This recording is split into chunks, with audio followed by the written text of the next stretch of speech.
It all comes down to this: a years long journey, a lot of art drawn, a lot of art not drawn, a lot of words said. But this is the number one fight on our list. And it is. I wish we had a better name for it. From Chapter 4, page 21, Abe versus everyone. Dun dun dun. Goddamn. Yes, Abe versus everyone. I think everybody knew this fight was going to make it on the list, and so the more we didn't talk about it, the more they probably knew this was going to be our number one pick. And I don't know why it wouldn't be. It has every character introduced involved up to that point, and it is the most dangerous foe they had faced up to that point. Abe was basically like the final boss of our first big arc, which is chapters 1 through 4. Agreed.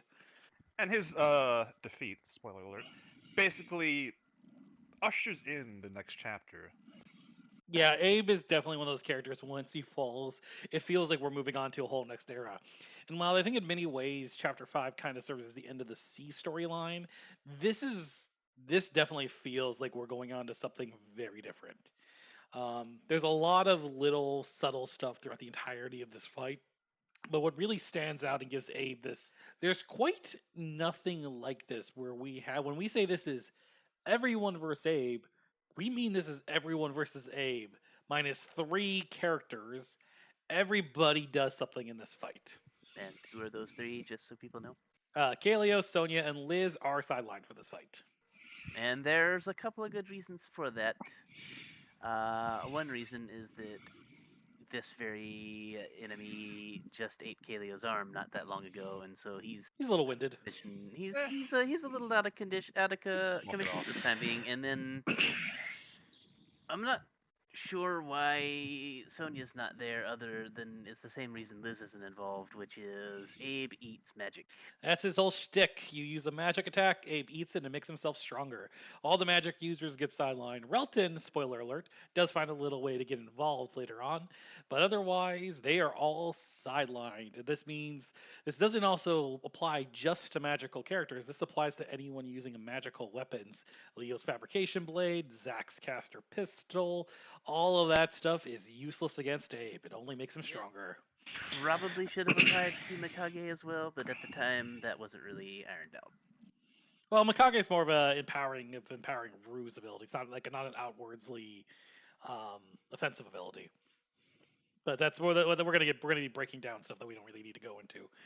But so Abe's raw power of being able to eat magic has essentially made him unstoppable. He can also use that magical energy to kind of be a Dragon Ball Z character. He can create energy barriers. He can shoot energy blasts. He has a healing factor that lets him heal real quickly. He can like jump super high into the air. He is really unstoppable. And when we talk about characters like Adarath beating Tashi or Jeremiah beating Shiori and Hora, Abe at this point has defeated at least 60% of the cast in one fight or another. Hmm. He is basically a horror movie villain, just being this unstoppable, terrifying force that you can really only hope to run away from, not actually beat. At least until this point. Yeah, for like the quick itinerary of everything Abe has fought up to this point, it's included eating half of Kalio's arm, kicking Zack through a ship, um, throwing grenades at Gerhardt, fighting off CT, Ephraim, or Emerald Eyes, Rue, all of them, shooting Velnai out of the sky, suplexing Borska. Like, he is burned through. Who's a bear? We never talked about Borska. Yeah, Borska's a bear. He was here. Um, Sweet boil chick. he is like if he fights Kaleo in a magic duel, he out magics Kaleo. If he's gonna fight Borska in like a brute force deal, he's stronger than Borska. He you want to be super quick and like do 3,000 cuts with your super speed from Rue. I'm just gonna heal those 3,000 cuts is just as quick as you give them, and then one shot you for the one mistake you make. This character has an answer to everything, not by wit, not by clever, but by sheer raw power. His one weakness is that he's too good at fighting. Hey, Hey, and this is what sets this up is he's also the second artificial celestial we've encountered in the series this far. So at this point, black-blooded beings are still quite rare. The only one we have seen at this stage is Raziel. He's been burning through our cast left, right, and center, and our fight kickstarts with him kidnapping Kaya, of all things. strange. I wonder where that might be. Hmm. Hmm. And as he kidnaps Kaya, the Tri Dragons and Tempest Edge are forced to work together. Remember how we talked about all the way back in fight number 9, where it was a good thing that that fight was never too serious? It's because it pays off here. This is the fact that fight is so gradual and so casual. Not gradual, casual. Is so casual is what makes this later idea of these two factions teaming up work so well. So we got the Tempest Edge and the Tri Dragons all working together to take down one single opponent. And I just want to say, just for the actual, before we get into the fight itself, I feel like for most of the fights on this list, and just in the RP in general, a lot of them have been more like spontaneous, I guess you'd say. Like, not really any like prior plans, nothing like I guess you could say like really like no preparations. But for this one in particular, our characters like they have to like come together before the fight even begins and like create this whole like super complex plan in order for even stand a chance against Abe. And I think that more than anything just shows how big of a threat he is compared to both past and future foes. It kind of builds anticipation for the fight too in a way we've never really seen before or since. This is the first fight where like they sit down, they like everyone sits down, they talk about what they've seen, they kind of strategize. Gearhart finds old ruins, Federation bunker that gives them ordnance. They realize they have to put all the magic users on the bench or they're going to make them stronger. They divide them out into teams like shooting team, melee team, artillery team. They have to essentially really get nitty and gritty into this plan. And yeah, like Spencer said, it really helps bring up this sense of anticipation, giving the vibe that it's all or nothing, and if they fail here, then that's basically it. Anyways, our fight basically begins with Abe having brought Kaya back to with past victims, like the monsters that our crew has counted and all that. And And this includes a giant snake that Kaya gets lovely to see Abe kill and eat in front of her. Because it's worth noting all the monsters on Truncantis have a little bit of magical energy in them, residual magic energy. So they all serve as really good food for him. Like a vampire eating rats. mm-hmm. So yeah, so our story opens up with Kaya having this kind of showdown with Abe in this really narrow cave, and of course, her knight in shining armor or captain in a red jacket shows up to call out Abe and lure him into the trap they've set. And this kind of ties into the fight as a whole, but I do like how the plan, helps showcase everyone's specialties, I guess you could say, with, Leo charging into the fray, helping like showcase his recklessness, his willing to risk it all for the sake of his loved ones, and just in general, like a very good character showcase for him, I guess you could say. No, I agree. I agree. Like every character kind of gets a little moment to shine and play to their strengths in this fight. Like Leto, who won't participate in the fight at all, plays essentially communicator and coach, where like he tells one team to jump in and another team to stand down, and he's relaying intel, which is something only he can do because of his birds. Um, so yeah, no, definitely every character plays very specifically to their strengths in this fight. So luring back into the fight proper is Leo comes to the cave, throws some very witty and excellent insults out. Definitely not shit that was written down when I was tired. And lures Abe out of the cave. As Abe's coming out of the cave, Kaya takes up the fang of the dead lizard, stabs him in the eye because that's lovely. And before retreating with Leo, and Kaya gets to be the one of many people who will land a physical blow on Abe.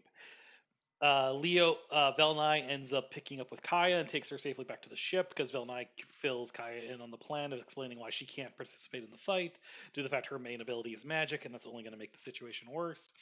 And we said Velnai's not a fighter, so using her as kind of like Kaya's escort plays into her scout and lookout role and gives her something meaningful to do during this engagement. Meanwhile, Leo lures Abe, a very angry Abe, into the ambush zone which they have pre-established. And what's in that? What's the first thing in that ambush zone? It is mines. Gearhart has established a giant set of mines underneath the ground. They lure Where out. does he get those wonderful toys? Well, he just finds them. Comes and pulls out of his knapsack, just like 600 mines, just in a single bag that can only hold six. Gearhart has littered the ground with mines, where out in the immediate area, kind of surrounding this clearing in the forest, all our Tempest Edge crew members and Tri Dragon bounty hunters are lying in wait. Leo lures Abe into the trap after taking a couple heavy hits, and essentially we had our first little clutch in the plan. See, when you write a good plan for storytelling, you have to do two things wrong. Either A, you can't reveal what the plan is to the audience, or B, the plan has to go wrong. Since we're in a role play, you can't exactly do the non-reveal, so the plan has to go wrong. And the first plan is Leo cannot clear the exit zone as Abe grabs him by the collar and tells him he's gonna die. Fantastic stuff right there. Coming to his rest Okay. is probably one of the interesting dynamics of this fight is Zachariah. Zachariah pulling out the Modric barrel cannon, which we get to see in the first time ever, takes a pot shot at Abe, breaking his grasp and letting Leo clear the blast zone as Gearhart detonates the explosives. Is that And yet what he used? Hold Pretty on. sure. we are professionals. Don't mind us. Definitely not going to pause the recording for a minute. Definitely not after a pause break. We reviewed, and there was a small error. It was the elephant gun, not the Modric barrel shell cannon. My apologies. Zach has 500 different weapons. They're bound to get confused. Yes, although that one thing does come into play. It does. And this is fun because this is before Leo and Zach have always had some animosity to each other the entirety of the story from literally their very first interaction till present. But Admittedly, it doesn't reach a fever pitch until later, but yeah, but this is always feels really nicely because this is where we kind of get the vibe, and Isaac talks about this in chapter 9, where he feels the two would actually make a really good team. And this is probably where what Isaac was thinking about when he had in mind, like Leo lures the enemy out by being loud and obnoxious. Zach is cautious, patient and quiet, and he takes the advantage to land the second hit on Abe, which clears the way for Gearhart to line up the explosions. I don't think Isaac necessarily pictured them working together to fight a pseudo Oro drinker, but maybe he did. no plans or has contact with the enemy. None of this really seems to do much. Abe just brushes off a gunshot like it's nothing. And Like not the only that, but actually tries to counter against some of our crew by basically raining artillery of his own down upon Zack, BB, and a few of the others. Indeed. Essentially, as soon as they explode the shelves, he survives the initial explosion. Zach, Ephron, Ravebriar, Cowardly Thorn, Gearheart, and why do I feel like I'm missing one? Is it all of them? I believe so. Okay, they all essentially like they're all from part of the gun team, right? yeah, they're all part of the gun team. And the gun team essentially, like, if you can imagine, like, Abe's in the center of a crater, they're all on, like, different spots of the edges of the crater, and they all shoot into him, fill him full of lead until he brings up a magical barrier, and then just throws his own artillery barrage at them, knocking every single one of them out of the fight. But that creates the opening for the awesome melee team, which consists of. Blue, Bedalia, I had some others. It did have some Oh, others. Madge. Yeah, Madge. There's just the four of them. Yeah, sorry, I with was. Zack also playing support with his elephant gun too, I believe. A little bit later. A little bit later. Okay, Yeah, yeah, gotcha. yeah. Yeah, so that they charge it, and I love their like combo specifically because it essentially the melee team works really great together because like Borska draws his attention and ends up like dropping the axe on him, but like Abraham like catches it, like kind of like doing like the classic like katana catch, and it's like they're having this power Mhm. struggle. Bedalia appears from the back and like wraps her wires around one of his limbs. Rue comes up from behind and starts like doing a whole bunch of different cut attacks on his legs. And it all just sets up for this excellent Madge moment where I'm just gonna read this. Moments after Abraham caught Borska's axe in his hand, Madge appeared above him, using the bare shoulder to springboard to flip herself over top of the Ordrigger. Combining her strength with her momentum, Madge swung her arms in a wide arc, bringing down a massive square-headed sledgehammer directly into the center of Abraham's back. It's just great because it really kind of showcases this like I can just like picture like Abe getting his gets Borska checks him, ruin Bedalia, force him to the ground, and Madge delivers this final blow in this impromptu amazing melee combo play. Despite all of this, the Oro Drinker still manages to survive, and even though he's actually wounded and kind of losing himself a bit, basically screaming at the top of his lungs how he'll destroy them all and how they're not even worth being eaten. He knocks them back with a powerful magical shockwave. But that's okay. We still got round three of the plan left. Yep. Leto radios into Kotanai, and Kotanai brings the big guns. The Tempest Edge artillery cannons literally rain down a barrage onto Abe. That's gotta kill him, right? Right, guys? I would believe it. You would believe wrong.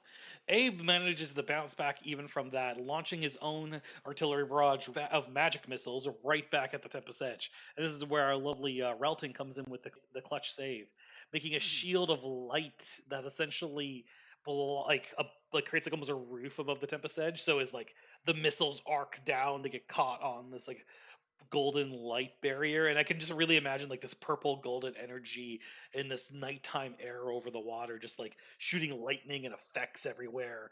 Like very Dragon Ball, very Dragon Ball. It's very cool. And also, I just like how, despite basically being benched, Relton still manages to find a way to involve himself and play a bit of an MVP-esque role in helping protect the edge and helping just counter the Ordrinker's attacks. It does feel like one of his ongoing roles there. Yeah, yeah. Well, Brandon definitely writes Relton as more of a support fighter than a direct fighter, and this is one of those areas where we really get to see it at play. Hmm. However, despite all this, the plan is now for the range team to go for round two, except they're out of commission. Only Zachariah and Efren can even get a couple pot shots off, but they got nothing left. The melee team is still hurting, and Abe is still standing despite all of this. Now, But this is where Modric's cannon actually does come into play. And when the shockwave passes, Zach finally brings it to bear. Now, there's not been a lot of attention paid to this one since Chapter 2, but it was originally a weapon that belonged to the. What was this role The originally? first mate, Yeah, first mate Modric. who Raziel Barrel stab shoulder. stabbed. Say what? Raziel gave him a little stab. Check our That's honorable right. mentions. One of our few hero deaths up to this point. rip. Something that Zechariah carries with him for a long time afterward, both symbolically and actually with this weapon, which he has had to modify for his own usage since he's a very different body type than a dwarf. Yeah, so essentially we get to this point where Abe is hurting. Like we talked about the fact that Abe is still standing and the stakes are still high, but it should be noted at this point, like his energy is like really depleted. It's written all over in his writing. He's getting frantic. Abe has this kind of menacing dialogue in every point of the chapter where he's like almost poetic in his mania. But at this point, he's just full on, like, just spewing random rage. Yeah, just shouting "die, die, die, die," doing his best Reaper impression. Yeah, like I will destroy you all. You're not even worth being eaten. Just really high quality writing. Scenery as well as Kalio's arm. Yeah, exactly. Dang it. Yes, exactly. Well, okay. So despite basically 1v fighting everyone, um, and still managing to be alive, not everyone is down for the count, as Leo actually manages to get back up to his feet, and once again manages to do what he does best and be absolutely obnoxious. Just kidding, and draw the Aura Drinker's attention away from finishing off his recently defeated foes. Yeah, and the little pre-erp to this moment is as he's essentially going and talks to Zach, and it's just Zach who's still on his feet because he hasn't actually taken any much direct damage in this fight yet. Leo goes, "I'm going to create you an opening. You have to finish this." And as we've established before, Leo and Zach don't get along, but when they work together, they make a freaking killer team. Well, not Hmm. only is this notable for that reason, it's also the only time I think Leo doesn't hesitate about unleashing a guy that will kill an enemy. Well, yeah, no, for sure. This is definitely a moment where like he's like we are like Abe is this close to death. It needs one final push, and he trusts Zach to be the one to give that final push. And so Leo steps up. He grabs Abe's attention, calls him a fake, as I said, really high quality writing on this one, and uses his fabrication shield to absorb Abe's attack and draw his attention, which is actually the energy that he'll later use to make Devour mode to fighting Jeremiah, and creates an opening for Zack. And so it comes down to a couple of final shots. Now, obviously, Zach can't bring out the caster for this because that would just strengthen the enemy. So he has to rely on basic normal weapons. And I'm And really it's the again. it's the Madra cannon, Yeah. which comes up to his final line, which if I'm okay with reading that. As Zachariah lowered the cannon to reload another shell, he saw the extent of the damage the ore drinker had taken and finally knew that this was it. Kneeling in the sand as it was, the ore drinker still glared at him, still tried to get its broken feet, and even still tried to summon more power to its fingertips. Zachariah finished loading the weapon, raised it to his shoulder, one more time glanced back to the ore drinker. You've made a lot of noise since yesterday, he said, almost casually as he sighted through the eye rings, remembering who the weapon once belonged to, and now that previous owner met his end at the hands of another black blood master. Zachariah scowled. This one's from Modric. He fired the weapon. At the sound of it, it was the last thing the Orjanker ever heard as the concussive impact of the final shell nearly vaporized it. Whatever was left splattering across the sands and around it. The silence that followed was almost deafening. After 14 different characters in a group fight, it finally ends. And Zachariah puts down the ore drinker. One of the first in what may be a long line to come. Who can say? This is just Zach's going to be popping off black blooded people going forward. Yeah, definitely. I definitely believe that could happen. Remind him to keep Kyros away from him. Consider that everybody's warning. Don't let your artificial celestial play with Zach. That thing that happens in Avatar where they like point at their eyes and then point at everybody else. So now that we kind of gone through the breakdown of the fight, I think the reason the why that we have to give this fight such a specific breakdown is something unique happens when we talk about group fights in this list and just in general in RPing. They're always messy. They're always because you have just so many different people. They're posting at different rates. They have different ideas, and stuff is just not everything's naturally going to be in one cohesive spot. But for whatever reason, the stars aligned. Lightning was caught in the bottle. Everybody posts at the perfect moment, at the perfect time, doing the perfect thing, and everyone's just in sync for this fight. Every single person who contributes is contributing exactly what they need to, when they need to, where they need to. Hmm. Like taking into account like the number of people involved in this fight and just just how big it is, I feel like I can say with confidence that this is probably the most smooth running fight in the entire RP. Yeah, like the reason we can give such an easy play-by-play for it is because it's just that clean to follow. It's not overly long. It's only about 5 pages, though you do have to read every single page because there's so many people fighting. But it just flows. Every Yeah. fight hits. Every character gets at least one shot in at Ave out of revenge. But it takes. But everyone's very much feels like this would have been a loss if even one of them was missing. Pretty much, yeah. I think it's like the only fight in the entire RP where everyone in the chapter is involved in that single fight. Because, Well, everyone who doesn't use magic. well, yeah, basically.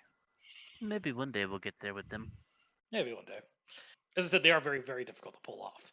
Not sure if those stars will ever align a second time, but it is just a genuinely. It feels everything you want. This is anime friends to using the power of friendship to defeat God, or at least using the power of most of their friendship to defeat a pseudo god. That's Yeah, what and they everyone understand using to like be a their, god at this time. so we assume at least. Just basically everyone, using their skill sets to their advantage. With Leo, Borska, Madge, all that using their, their like close combat abilities. Leto using his magic, Relton using his more like support aligned abilities, so on and so on. Just a very nice showcase all around, in my opinion. Yeah, this fight definitely plays to every single character's strengths, and it just feels good. It just feels like a really, really good fight. It feels like a really good finale to the chapter. Action dies down perfectly right after, and we just get a lot of like. There's kind of just a lot of little things set up. We get to see what Zach and Leo would actually look like as a team, and this is kind of almost criminal because like when something is so good, there's also just not a lot to say about it. Pretty much, yeah. I mean, this is a common thing with all these top three fights, but I can't really think of that many things to address. Like, whatever bits of roughness I can't see are like so minor that I really can't even put into words. And honestly, despite being probably one of the earliest fights on this list, it still holds up well today, even in my opinion. A testament to the folks that were involved. I think this fight also kind of gets a nice benefit because it feels like an actual accomplishment. Like where a lot of these fights or sometimes feel like events that are happening, this feels like a mountain was climbed. This is should also be noted. This is the only artificial celestial death in the entire story thus far. So E- far. Every artificial celestial they've run into, they've either lost, barely fended off, or survived near-death encounters. They defeat Abe. They soundly defeat Abe. It's not even like when it's done, it is done. Abe is He is dead, paced. and he is not coming back, as far as Nope. we know. No, he's not coming back. I toyed with the idea of having him survive, but like, No, no but no I'm pretty little sure. post strip of a piece of him wiggling out of the sand. no, so me and Dewey, I feel like I can talk about this. We talked actually about Abe initially surviving this conflict because we felt like it would be a great villain to show up later. But it's to the credence of this fight in this moment that it's so complete and it's just so well done. We actually felt we'd be doing a disservice to this moment if we brought him back. This moment was so Definitely agree with good, that. we we made the decision not to, and that's why I feel comfortable saying like that just going forward. Like Abe is dead, and it's because of how good this fight is. Hell yeah. All right, I think that might be the perfect note to actually go out on then. Oh yeah. Hopefully one day we'll get to the rest of them. Yes, if you enjoyed these, let us know so you can continue making us feel guilty about needing to make more. Not sure if Yes, we'll do. thank you for listening to us ramble like idiots for, oh geez, how long is this? 5 hours? We Something. started at 6. 4 hours? This is we broke these into a couple parts, but yeah, we're probably looking at least another good hour and a half, plus the original stuff we recorded. So yeah, we're probably looking at a good 5 6 hours when this is all done. Yeah.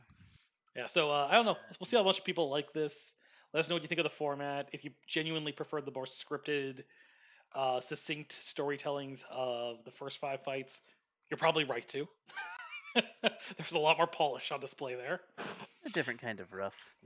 But Are yeah, you telling so me that they? Oh, please continue. no. Are you I've telling cut me you off that plenty. they wouldn't enjoy us discussing how to pronounce Tashi for like a whole minute?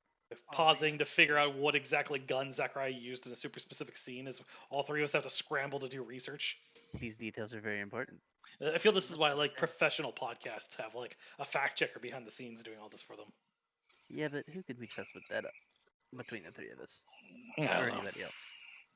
Anyways, so that concludes. You officially have your list.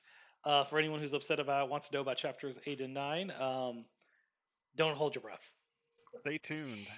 They You will be will. happening in 1 to We're looking 15 at years, give or we're take. looking at Q4 2051. Yeah, Yeah, exactly.